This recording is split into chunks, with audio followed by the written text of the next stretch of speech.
아, 이것이 형부의 땀 냄새. 너무 시큼하고 자극적이야. 아, 얼마만인지. 안녕하세요.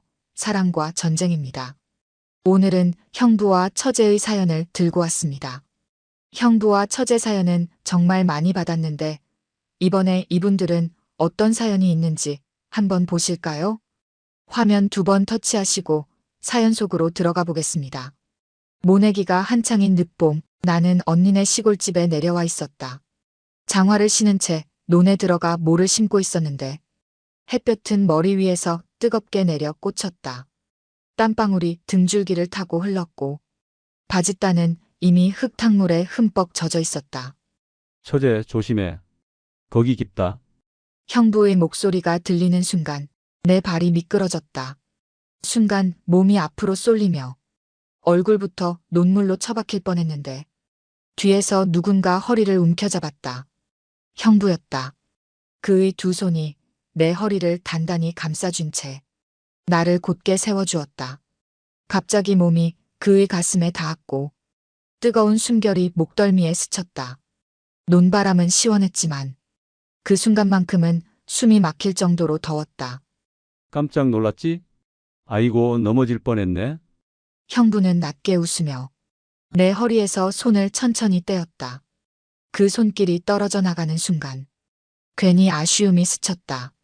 나는 허리를 펴며 억지로 웃었다. 형부가 안 잡아줬으면 저 진짜 논에서 헤엄칠 뻔했어요.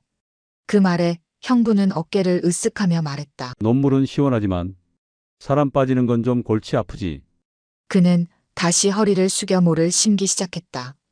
햇볕에 그을린 목덜미가 땀에 젖어 반짝였다. 러닝셔츠가 등에 착 달라붙어 근육의 선이 고스란히 드러났다. 나는 괜히 시선을 돌리고 모를 한 폭이 더 심었다. 처제 이거 보이소. 형부가 웃으며 방금 심은 모를 가리켰다. 줄 맞췄나 한번 봐라. 내가 한 거 맞지? 나는 고개를 들고 그의 줄을 확인했다. 생각보다 곧게 맞춰져 있었다. 형부, 솜씨 좋아졌네요? 내가 칭찬하자. 그는 능청스럽게 웃으며 말했다. 허허 이거 다 근력 덕이지. 허리 힘 좋아야 줄 맞춰 심지. 그 말에 나는 순간 얼굴이 화끈거렸다. 허리 힘이라는 단어가 오늘 아침 나를 잡아주던 손과 묘하게 겹쳐졌다. 논물 속에서 작은 물고기들이 튀었다. 햇빛이 물결 위에서 반짝였다. 그런 평화로운 풍경 속에서도 내 심장은 괜히 두근거렸다. 잠시 후 형부가 펌프 옆에 놓아둔 물통을 가져와 뚜껑을 열었다. 목마르죠? 이리 와서 한 모금 해요. 그가 내 쪽으로 물병을 기울였다. 차가운 물줄기가 내 손목을 타고 천천히 흘렀다. 그 물길이 팔꿈치를 지나 팔 안쪽을 타고 흘러내릴 때 기묘한 전율이 느껴졌다. 나는 순간 물병을 움켜쥐며 형부를 올려다봤다. 그의 시선이 내 젖은 손목에 잠시 머물렀다. 그 짧은 순간 논바람보다 더 뜨거운 무언가가 우리 사이에 흘렀다. 형부는 아무 말 없이 내 손에 수건을 건네주었다. 손 닦아라. 감기 걸리겠다. 나는 수건으로 손목을 닦으면서도 그의 시선을 의식했다. 그 시선이 팔에서 목덜미로, 목덜미에서 얼굴로 천천히 올라오는 게 느껴졌다. 그 순간 논두렁 위로 불어오는 바람이 마치 누군가 숨을 들이쉬는 소리처럼 들렸다. 나는 모신던 손을 잠시 멈추고 형부의 손등을 바라봤다. 흙에 덮여 거칠었지만 그 속엔 이상하게 따뜻한 기운이 느껴졌다. 나 왜 이 사람 손을 자꾸 보게 되는 거지? 나는 스스로를 다그쳤지만 형부의 그림자가 논 위로 길게 들이우는 걸 보자 심장이 또다시 빨라졌다. 처제 해질 때까지 많이 심어야 돼. 형부의 말에 나는 고개를 끄덕였다. 하지만 내 머릿속은 더 이상 뭐가 아니라 그의 손길과 시선으로 가득 차 있었다. 해가 중천에 올랐다. 논물은 더 따뜻해졌고 바람마저 잦아들어 공기가 무겁게 느껴졌다. 형부가 펌프질을 하며 물을 양동이에 받아들이 부었다. 펌프 손잡이를 잡은 그의 팔 근육이 수축하며 드러났다. 러닝셔츠 아래로 흐르는 땀줄기가 배까지 젖히고 있었다. 형부, 땀 많이 나네요. 내가 농담처럼 말하자. 그는 웃으며 펌프질을 멈췄다. 이 정도는 괜찮아. 논일은 땀 흘려야 제 맛이지. 그는 양동이에 담긴 물을 내 앞에 놓고 손으로 물을 튀겼다. 얼굴 좀 씻어라. 땀이 줄줄 흐른다. 나는 양동이 앞에 앉아 두 손으로 물을 떠 얼굴에 끼얹었다. 차가운 물줄기에 목덜미가 시원해지자 나도 모르게 신음이 흘러나왔다. 아, 살겠다. 그 순간 형부가 내 뒤로 다가왔다. 머리도 씻어야지. 가만히 있어봐. 그는 양동이를 들어 내 정수리 위로 천천히 물을 부었다. 차가운 물이 머리카락을 타고 목선, 등줄기를 따라 흘렀다. 셔츠가 등에 붙으며 몸의 윤곽이 드러났다. 나는 서둘러 셔츠를 움켜쥐며 형부를 돌아봤다. 그의 시선이 젖은 셔츠와 내 가슴골에 잠시 머물렀다. 숨이 막히는 것 같았다. 나는 일부러 웃으며 말했다. 형부, 이거 완전 샤워네요? 그 말에 그는 낮게 웃었다. 논두렁 샤워도 괜찮지? 그 웃음소리가 묘하게 느껴졌다. 단순한 농담 같지만 어딘가 깊은 울림이 있었다. 잠깐만 기다려. 형부는 장화에 묻은 흙을 털고 논두렁으로 올라갔다. 그리고 창고에서 작은 수건을 가져왔다. 이걸로 닦아라. 바람 불면 감기 걸린다. 그가 수건을 내미는 순간 나는 일부러 손등으로 그의 손을 스쳤다. 순간 심장이 콩 하고 뛰었다. 형부도 미묘하게 멈칫했다. 수건으로 머리를 닦으며 나는 괜히 물었다. 형부 힘들지 않아요? 그는 잠시 나를 바라보다가 천천히 고개를 저었다. 힘들어도 같이 있으니까 괜찮네. 그 말이 괜히 심장을 울렸다. 같이 있으니까 괜찮다. 그 한마디가 머릿속에 맴돌았다. 잠시 후 형부가 창고 쪽으로 걸어갔다. 그늘에서 좀 쉬자. 햇빛 계속 쬐면 쓰러진다. 나는 뒤따라 창고 안으로 들어갔다. 안은 시원했다. 볕이 들지 않아 공기가 서늘했고 볏짚 냄새가 은은히 났다. 작은 창으로 들어오는 햇살이 먼지 사이로 줄기처럼 쏟아지고 있었다. 형부가 창고 구석에 앉으며 말했다.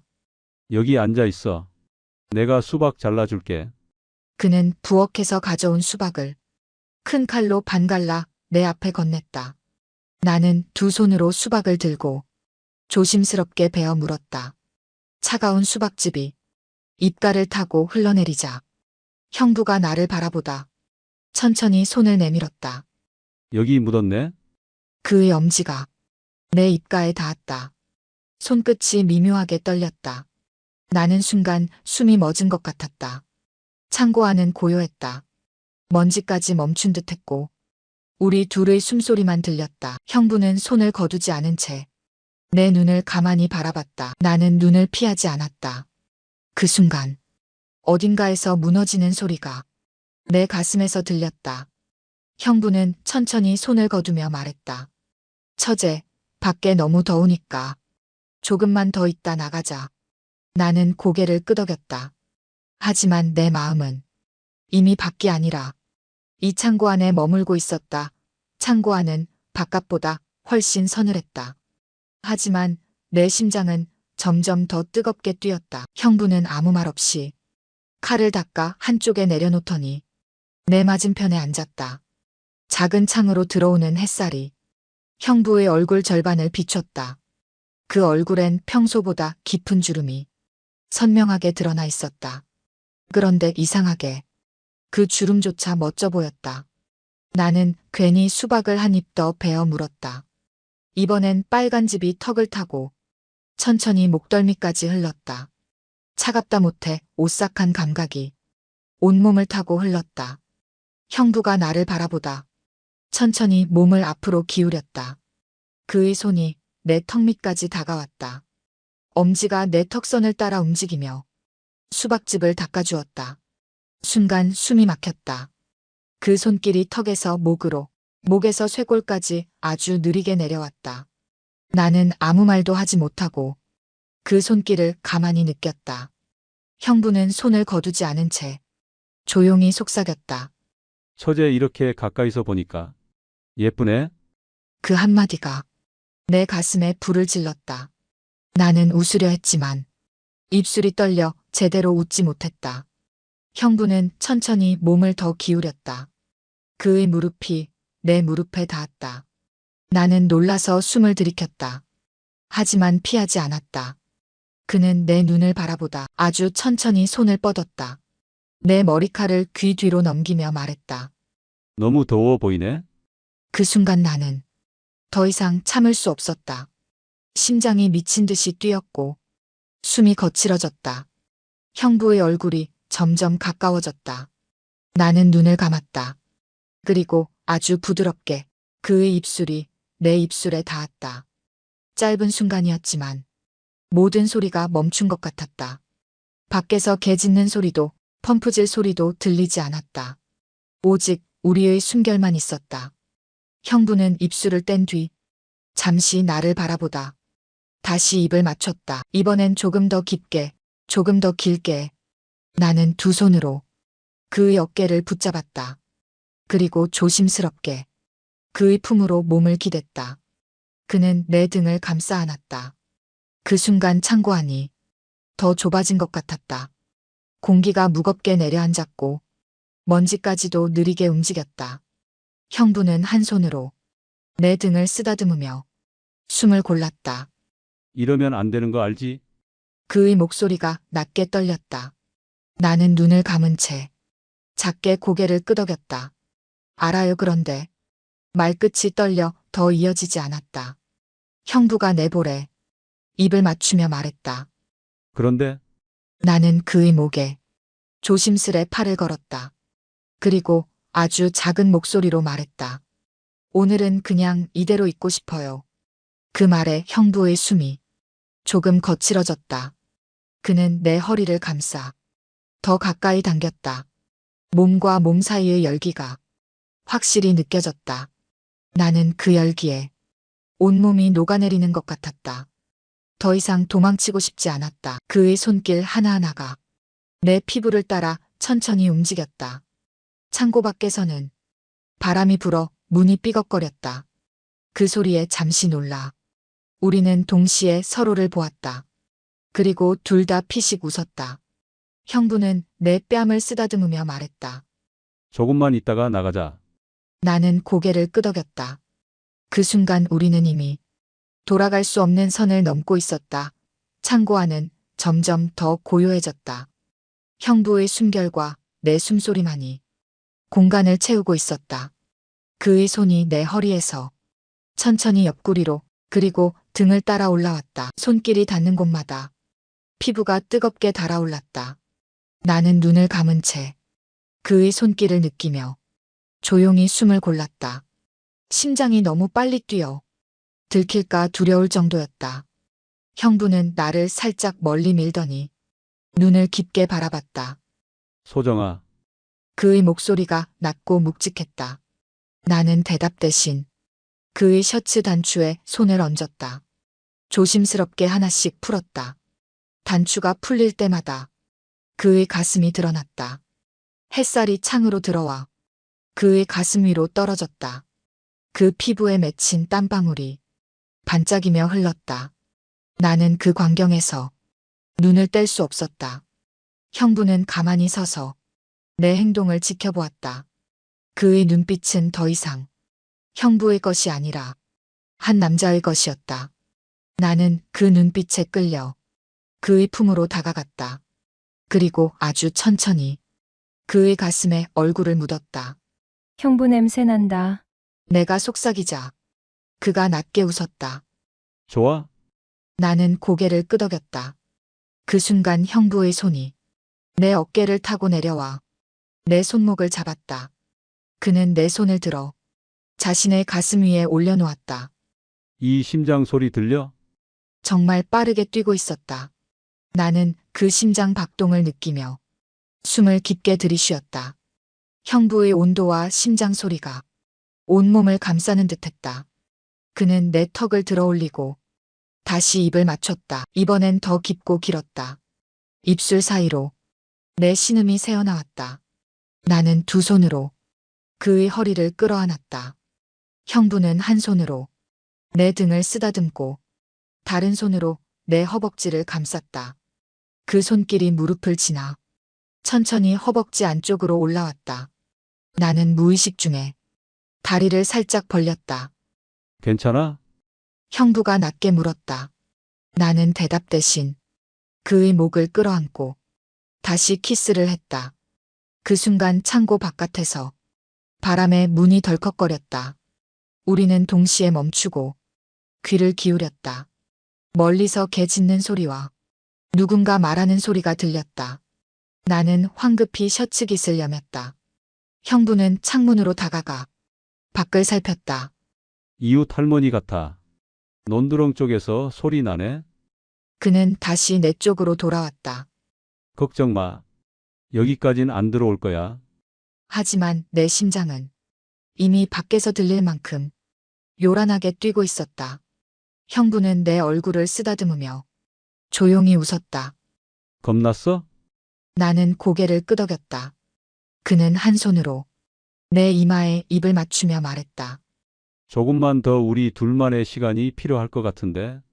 그 순간 나는 더 이상 아무 생각도 나지 않았다. 단지 이 시간이 끝나지 않았으면 했다. 창고 안 공기가 더 뜨겁게 달아올랐다. 형부의 이마에서 땀이 한 줄기 흘러 내 뺨에 떨어졌다.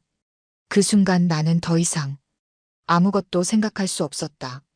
형부의 손길이 내 허벅지 안쪽까지 깊숙이 올라왔다. 나는 무릎이 풀려 그대로 주저앉았다. 형부는 나를 끌어안아 볏짚 위에 조심스럽게 눕혔다.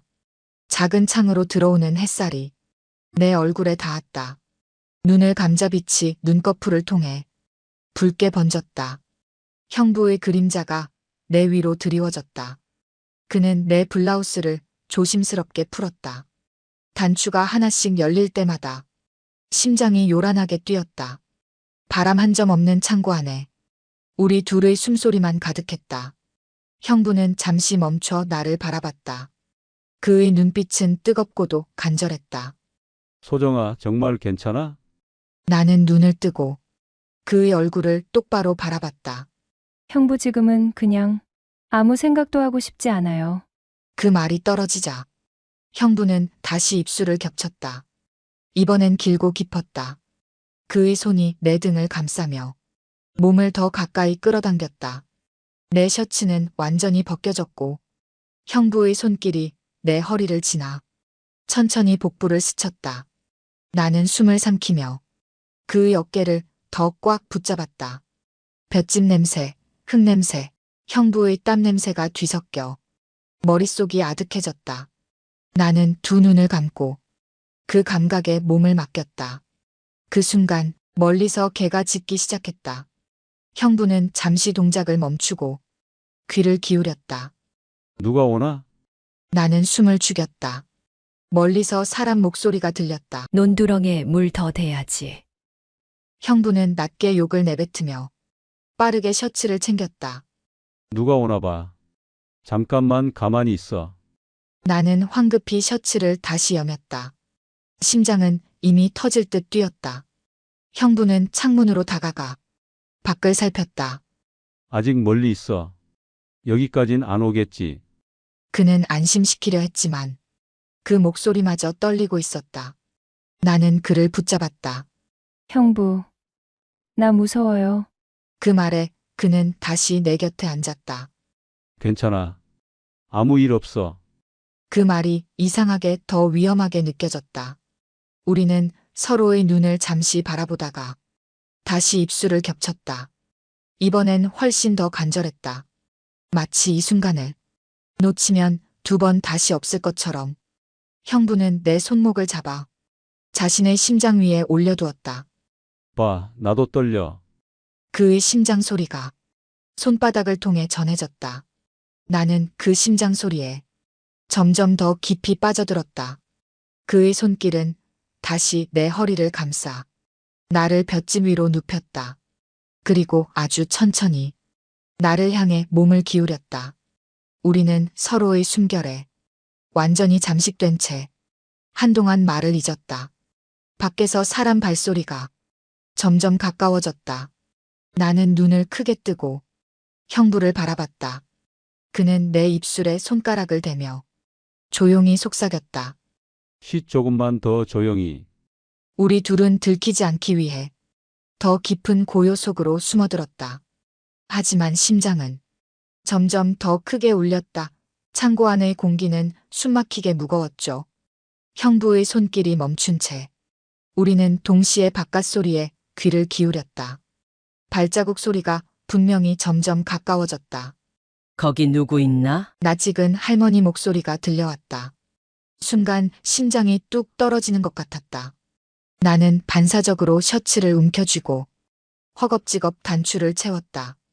형부도 급히 러닝셔츠를 입고 호흡을 가다듬었다. 하지만 우리의 얼굴은 이미 빨갛게 달아올라 있었다. 뺨에 묻은 볏짚, 헝클어진 머리칼, 그리고 아직도 가빠른 숨. 형부, 어떻게? 나는 속삭이듯 말했다. 형부는 손가락을 입술에 갖다 대며 조용히 하라는 신호를 보냈다. 그때 창고 문이 삐걱이며 열렸다. 햇빛이 한 줄기 들어오고 그 틈으로 할머니의 그림자가 비쳤다. 아이고, 여기 있었구먼. 할머니가 창고 안을 들여다보며 말했다. 둘이서 뭐 한다고 이렇게 숨어 있노? 형부는 순간 얼어붙은 표정으로 황급히 자리에서 일어났다. 아, 어머니 처제가 갑자기 다리에 쥐가 나서 좀 쉬게 해주고 있었습니다. 나는 얼굴이 달아올라 그저 고개를 푹 숙였다. 심장이 아직도 진정되지 않았다. 할머니는 우리 둘을 번갈아 보더니 피식 웃었다. 논두렁에서 쥐가 난다고 내 평생 논에서 못 심으면서 그런 건 처음 들어본나. 그 말에 형부는 멋쩍게 웃으며 뒤통수를 긁었다. 요새 처제가 도와준다고 무리했나 봐서. 할머니는 우리 둘을 한참 보다가 형부의 목덜미를 툭툭 쳤다. 허허, 뭐 그만하면 됐다. 밖에 해 떨어지기 전에 모심기마저 해라잉. 그리고는 의미심장한 미소를 지으며 창고 밖으로 나갔다. 문이 닫히는 순간 창고 안 공기가 다시 조용해졌다. 나는 긴 숨을 내쉬며 자리에서 일어났다. 큰일 날 뻔했어요. 형부도 나를 따라 일어나 손에 묻은 흙을 털었다. 괜찮아. 안 들켰어. 그는 웃었지만 그 웃음 속엔 묘한 안도감과 긴장감이 뒤섞여 있었다. 나는 여전히 얼굴이 화끈거렸다. 할머니가 남긴 마지막 미소가 머릿속에서 지워지지 않았다. 마치 모든 걸 눈치챈 것 같은 표정이었다. 형부, 내가 부르자 그는 나를 바라봤다. 그 눈빛 속엔 여전히 불씨가 남아있었다. 오늘은 여기까지만 하자. 그의 목소리는 조심스러웠지만 어딘가 아쉬움이 묻어 있었다. 나는 고개를 끄덕였다. 그렇지만 내 가슴은 여전히 뜨겁게 뛰고 있었다. 밖으로 나가 햇빛을 다시 마주하니 아까보다 더 눈이 부셨다. 우리는 아무 말 없이 논으로 돌아갔다. 하지만 서로의 시선이 자꾸만 부딪혔다. 물속에 발을 담그는 순간 나는 아까 형부의 손길이 아직도 남아있는 것 같았다. 심장이 다시 두근거렸다. 형부는 모를 심으면서도 자꾸만 내 쪽을 흘끗거렸다. 그 눈빛 속엔 말하지 못한 감정이 가득했다. 그날 저녁 모심기를 끝내고 집으로 돌아오자 몸이 천근만근 무거웠다. 하지만 더 무거운 건 마음이었다. 저녁상 앞에 앉아 밥을 먹는데 형부는 유난히 말이 없었다. 평소엔 장난도 치고 웃음소리도 냈지만 오늘은 고개를 푹 숙이고 밥만 뜨고 있었다. 나는 괜히 숟가락을 만지작거리다 조심스럽게 물었다. 형부, 피곤하세요? 그는 눈을 들지 않은 채 짧게 대답했다. 응 좀. 그 짧은 대답에 가슴이 철렁 내려앉았다. 할머니가 창고 앞에서 지었던 그 미소가 머릿속을 떠나지 않았다. 밤이 깊었다. 방에 누워 있는데 논에서 들려오던 개구리 소리도 오늘따라 더 크게 들렸다. 나는 눈을 감았다가 다시 떴다. 심장이 너무 요란하게 뛰어서 도저히 잠이 오지 않았다. 혹시나 하는 마음에 살금살금 방문을 열었다. 거실 불은 꺼져 있었지만 형부 방에 불빛이 새어나왔다. 나는 조심스레 다가가 문틈으로 안을 엿봤다. 형부는 책상 앞에 앉아 한참 동안 머리를 감싸준 채 숨을 고르고 있었다. 그 얼굴은 낮에 보던 장난기 있는 얼굴이 아니었다. 어딘가 괴롭고 결정을 내리지 못한 사람 같았다. 그때 형부가 고개를 들었다. 마치 내가 보고 있다는 걸 눈치챈 것 같았다. 나는 황급히 뒤로 물러섰다. 문이 열리고 형부가 나왔다. 아직 안 잤어? 그의 목소리가 낮고 무거웠다. 나는 머뭇거리다 고개를 저었다. 형부, 내가 부르자 그는 잠시 나를 바라보다 눈을 피했다. 오늘 낮 일은 없었던 걸로 하자. 그 한마디에 가슴이 철렁 내려앉았다. 왜요? 나는 목소리가 떨렸다. 형부, 저 후회하네요. 그 말에 형부는 한숨을 길게 내쉬었다. 나도 그래. 하지만 우리가 이러면 안 되지 않나? 나는 눈물이 핑 돌았다. 형부, 그냥 모른 척하면 되잖아요. 아무도 모르게. 그는 고개를 저었다. 오늘 할머니 눈빛 봤지? 이미 반은 들켰을지도 몰라. 나는 더 이상 무슨 말을 해야 할지 몰랐다. 그저 눈물이 뺨을 타고 흘렀다. 형부는 내 어깨에 손을 얹더니 조용히 말했다. 조금 거리를 두자. 지금은 이게 맞는 것 같아. 그 말은 내 가슴을 또다시 후벼 팠다. 나는 고개를 끄덕였지만 속으론 울고 있었다. 형부는 방으로 들어가 문을 닫았다. 나는 그 앞에서 한참 서 있다가 천천히 내 방으로 돌아왔다. 그날 밤 나는 끝내 잠들지 못했다. 머릿속에서 형부의 손길, 눈빛, 목소리가 계속 맴돌았다. 정말 이대로 끝낼 수 있을까? 나는 스스로에게 물었다. 하지만 대답은 나오지 않았다. 다음 날 아침 닭 울음소리에 눈을 떴다. 밤새 한숨도 못 잤는지 머리가 무겁고 눈이 따가웠다. 부엌에서 식사 준비하는 형부의 인기척이 들렸지만 나는 일부러 방문을 열지 않았다. 그때 대문 열리는 소리가 났다. 그리고 익숙한 목소리가 들렸다. 나 왔어요. 언니였다. 시골에 일 보러 나갔다. 며칠 뒤에나 온다던 언니가 예상보다 훨씬 일찍 돌아온 것이다. 나는 반사적으로 자리에서 일어나 거실로 나갔다. 언니가 환하게 웃으며 말했다. 아이고, 얼굴이 왜 이렇게 피곤해? 나는 억지로 웃으며 말했다. 그냥 모심기하느라 좀 피곤했어. 언니는 형부 쪽을 바라봤다. 형부는 식탁 옆에 앉아 숟가락을 내려놓고 언니를 똑바로 바라보고 있었다. 그 눈빛은 평소와 달랐다. 어딘가 단단하게 굳어 있었다. 여보, 밥 먹어요.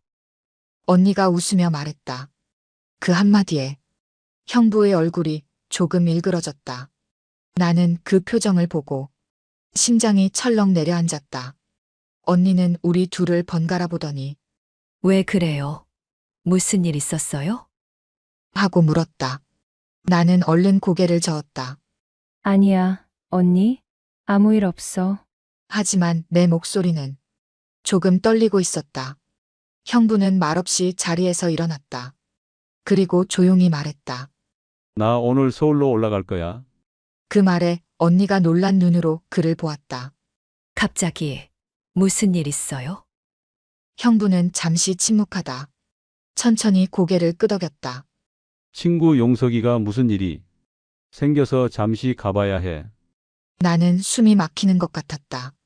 형부는 잠시 나를 바라봤다. 나는 알고 있었다. 그 거짓말로 나를 피했고 그 눈빛 속엔 설명할 수 없는 많은 말들이 담겨 있었다. 우리 여기서 멈추자. 그 말이 눈빛으로 전해졌다. 나는 눈을 피했다. 눈물이 차올라 언니가 볼까 두려웠다. 형부는 방으로 들어가 짐을 챙기기 시작했다. 가방을 메고 나올 때 그의 얼굴은 결심으로 굳어 있었다. 조심히 올라가요. 언니가 말했다. 나는 아무 말도 하지 못했다. 형부는 신발을 신으며 잠시 멈췄다. 그리고 아주 조용히 나를 바라봤다. 소정아, 그의 목소리가 낮았다. 건강해라. 그 말은 마지막 인사처럼 들렸다. 나는 목이 메어 대답도 하지 못한 채 그저 고개만 끄덕였다. 문이 닫히고 형부의 발자국 소리가 점점 멀어졌다. 나는 그 자리에 주저앉았다. 언니가 의아한 눈으로 나를 보았지만 아무 말도 묻지 않았다. 그날 밤 나는 혼자 창고 앞에 앉았다. 낮에 들려오던 형부의 웃음소리와 그의 손길이 아직도 공기 속에 남아있는 것 같았다. 이게 마지막일까? 눈을 감으니 형부의 눈빛이 선명하게 떠올랐다. 논두렁에서는 여전히 개구리가 울고 있었다. 하지만 그 소리는 어쩐지 더 쓸쓸하게 들렸다. 나는 마음속으로 중얼거렸다. 형부, 다음에 다시 만나면 그땐 우리 죄책감 없이 웃을 수 있을까요? 그 질문은 논두렁 어둠 속으로 천천히 스며들었다. 자, 이번 사연 어떻게 들으셨나요? 그래도 둘은 끝까지 선을 넘지 않았는데요. 여러분들은 형부 혹은 처제에 관심을 가지는 게 자연스럽다고 생각하시나요? 아니면 이해를 할 수 없나요? 여러분의 생각을 사연자가 볼 수 있도록 댓글에 남겨주세요. 감사합니다.